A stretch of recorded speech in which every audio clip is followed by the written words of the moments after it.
சூலூருக்கு வந்தது வந்து எங்க அத்தை ஊருக்கு வந்ததான் பழக்கம். முதல் தடவையா சூலூர்ல ஒரு மேடையில் ஏறி நான் பேசுறேன்னு நினைக்கிறேன். அதுவும் இந்த மாதிரி ஒரு கிட்டத்தட்ட ஒரு சினிமாவுக்கு நிகரான ஒரு டாக்குமெண்ட்ரியை பார்த்ததுக்கு அப்புறமா அவ்வளவு சந்தோஷம், அவ்வளவு பெருமையா இருக்கு.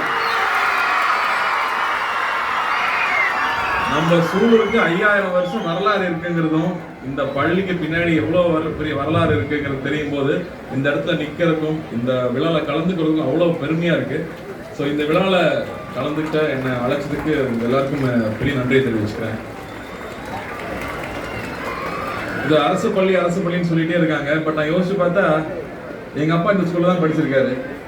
ஸோ அவர் ஒரு சின்ன ஊர்ல ஒரு வயசுல அப்பாவை இழந்துட்டு இந்த ஊர்ல இருந்து படிக்கணும்னு சொல்லி வெளியூர் போய் கல்வியும் ஒழுக்கம் இந்த ரெண்டை மட்டும் பிடிச்சிக்கிட்டே வாழ்ந்திருக்காரு வாழ்க்கை பூரா.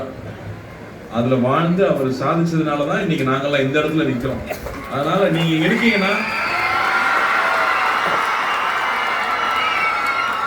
நீங்க ஒவ்வொருத்தரும் ஏதோ சின்ன ஊர்ல பிறந்துட்டோம், எங்க அப்பா பெரிய பணக்காரன் இல்லை அப்படிலாம் எதுவுமே நினைக்க தேவையில்லை. இங்க இருந்து போனவங்க, நானும் வெளிநாடு போனவங்கலாம் பார்த்திருக்கேன்.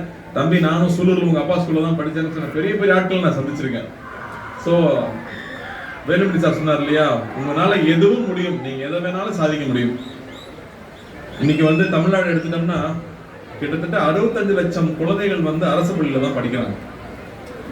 மிச்சம் ஒரு 40 லட்சம் பேர் இருக்காங்கன்னா அவங்க எல்லாரும் தனியார் பள்ளியில படிக்கிறாங்க. ஸோ முக்கால்வாசி கிராமப்புறத்தில் இருக்கிற மாணவர்களுக்கு ஒரே நம்பிக்கை வந்து கல்வினா அது அரசு பள்ளிகள் தான்.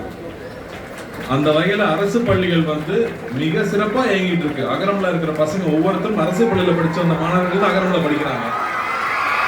அவங்க எல்லாருமே முதல் தலைமுறை மாணவர்கள். அவங்க வந்து சொல்றது அவ்வளோ அன்பா அவங்க ஸ்கூலை பத்தியும் அவங்க ஆசிரியர்கள் பத்தியும் சொல்லும் போது அவ்வளவு நெகிழ்ச்சியா இருக்கும் கேட்கறதுக்கு.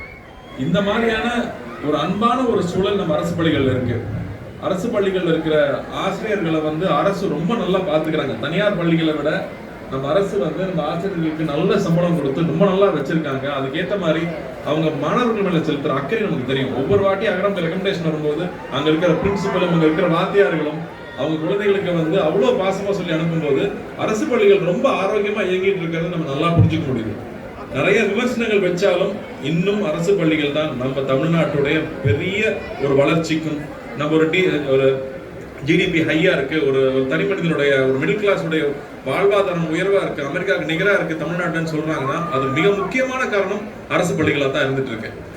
இந்த மாதிரி ஒரு தருணத்துல நமக்கு ஒரு மிக அருமையான ஒரு அமைச்சர் இருக்காரு, தினமும் ஒரு ஸ்கூலுக்கு போறாரு. எப்படி உங்களால் அலைய முடியுதுன்னு நான் ஃபர்ஸ்ட் அதான் கேட்டேன்.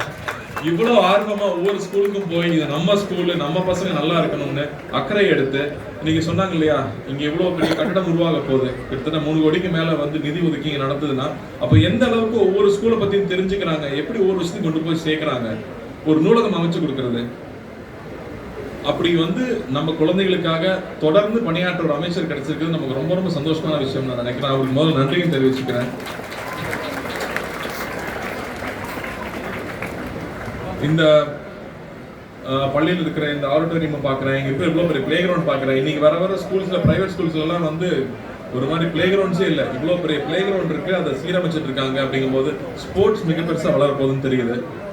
ஸோ எங்கள் சார்பில் நான் சொல்ல நினைக்கிறது, அகரம் எப்பவும் இந்த பள்ளியோட துணை நிற்கும் நான் நிச்சயமாக உறுதி கொடுக்குறேன். இங்கே இருக்கிற மாணவர்கள் தயங்காமல் நல்லா படிக்கிற மாணவர்கள் அகரம் தொடர்பு கொள்ளணும்னு கேட்டுக்கிறேன். ஏன்னா எங்கள் அத்தை படிக்க முடியல. ஆனால் இப்போ இந்த ஸ்கூலில் வந்து ஒரு மகளிர் கல்வி நிலையம் இருக்குது, அங்கே பள்ளி இருக்குது, அங்கே எல்லா பெண்களும் அங்கே படிக்க முடியும்னு தெரியுது.